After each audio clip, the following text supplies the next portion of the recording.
poor stadium transformed into ground zero for organizational mutiny Sunday afternoon.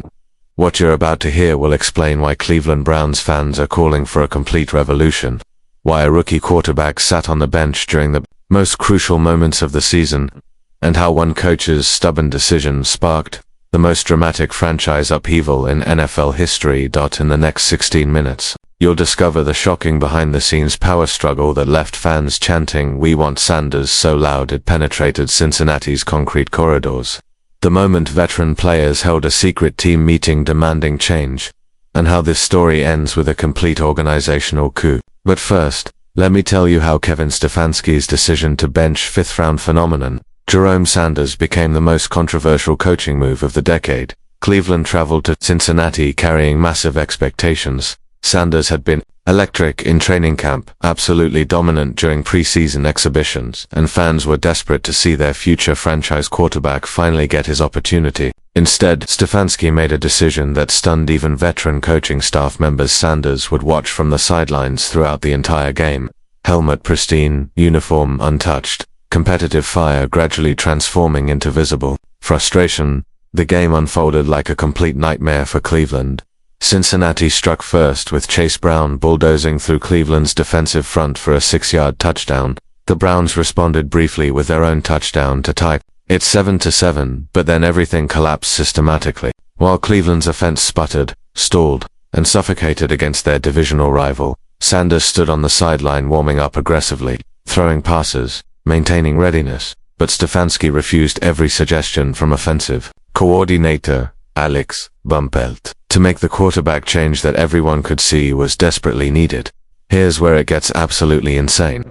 And this is what separated this from any normal road game disappointment. The visiting Browns fans didn't just boo or express typical frustration. They organized a full-scale revolution inside enemy territory. "We want Sanders" chants started sporadically in the first quarter, grew progressively louder during the second quarter, became absolutely deafening in the third quarter, and reached revolutionary fervor in the fourth quarter. These weren't just random outbursts. This was coordinated, sustained, and so loud that it penetrated Cincinnati's concrete corridors and actually drowned out the home crowd noise at crucial moments. Cincinnati's security became genuinely concerned about potential confrontations as Browns fans remained in the stadium for over 30 minutes after the final whistle, chanting continuously, demanding accountability from their coaching staff. Players were hurrying toward the tunnel, avoiding fan interactions, and Stefanski's post-game pathway actually required additional security presence as he navigated through increasingly hostile visitor areas. Stay with me, because what happens next in that locker room will absolutely blow your mind and shows you just how deep this dysfunction really went. Sources with direct access describe the post-game atmosphere as resembling funeral proceedings, rather than a typical post-game evaluation. Veterans were trying to understand the implications, while younger players appeared completely confused about the decision-making process they had just witnessed. But here's what really reveals the extent of this organizational fracture. One defensive starter allegedly stated within earshot of media members, "We're trying to win games here.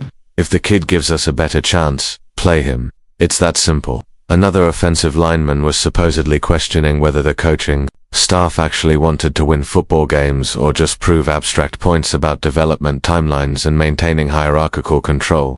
The most revealing aspect was Sanders himself maintaining complete professional demeanor publicly, while privately expressing bewilderment at the situation. Multiple teammates approached him offering support and expressing their own confusion about coaching decisions. But ultimately those gestures felt hollow because support means nothing without actual opportunity to contribute. But here's the part that changes everything about how we understand this situation. This wasn't just about one game or even one coaching decision.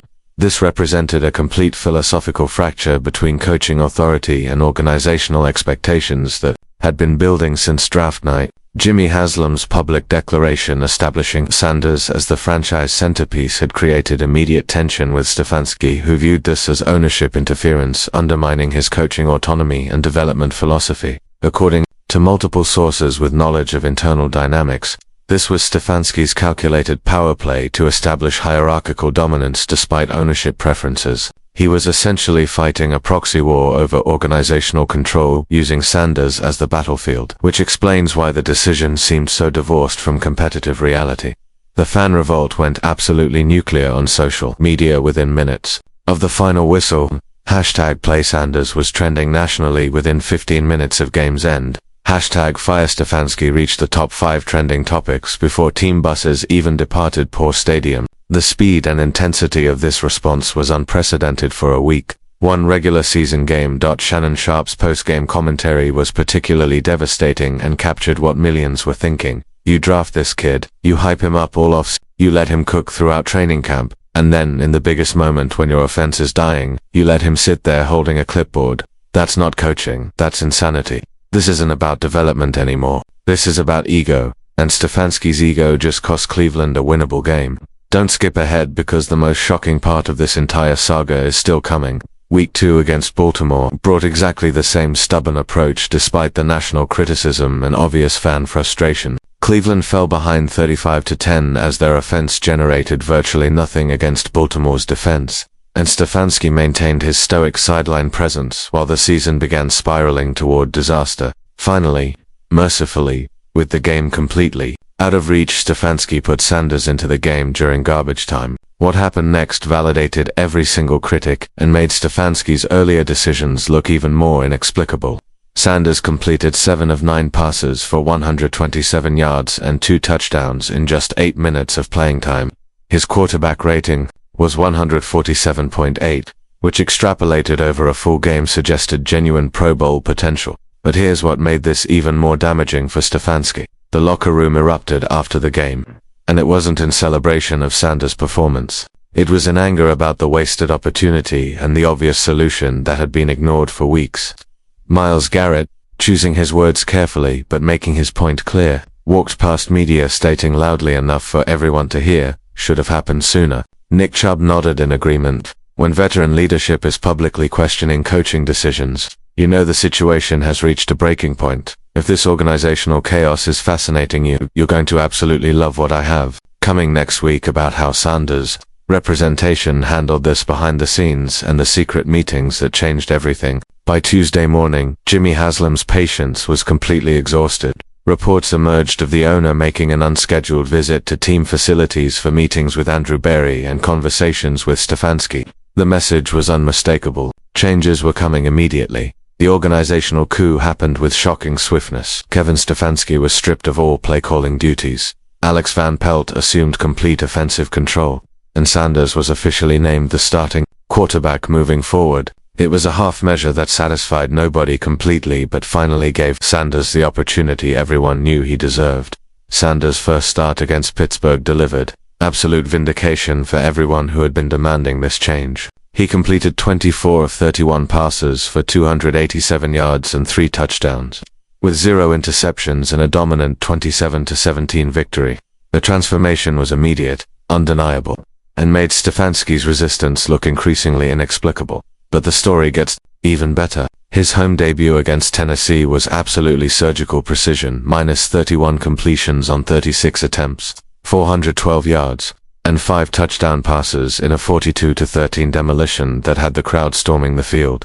He became the youngest quarterback in NFL history to throw 5 touchdowns in a home debut, completely rewriting Cleveland's record books and announcing his arrival as a legitimate franchise quarterback. By the following Tuesday, the inevitable conclusion arrived. Kevin Stefanski mutually agreed to part ways with the organization. We all know what that diplomatic language really means.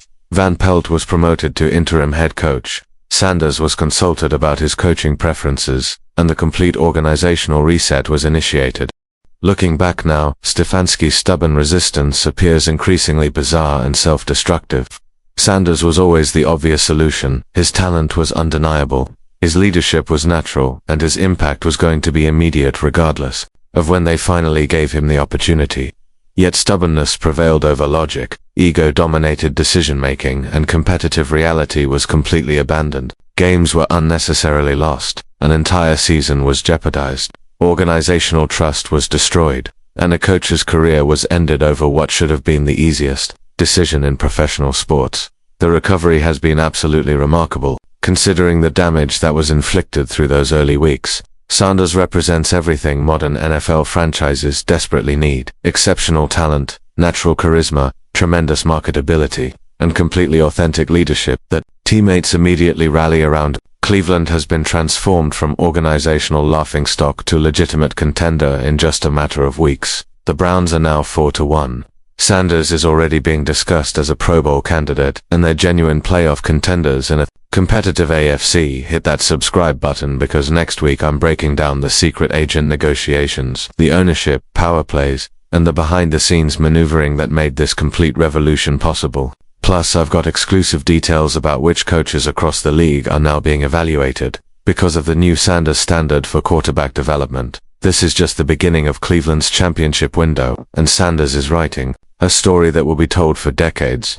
Don't miss what happens next in this incredible journey from organizational dysfunction to legitimate Super Bowl contender.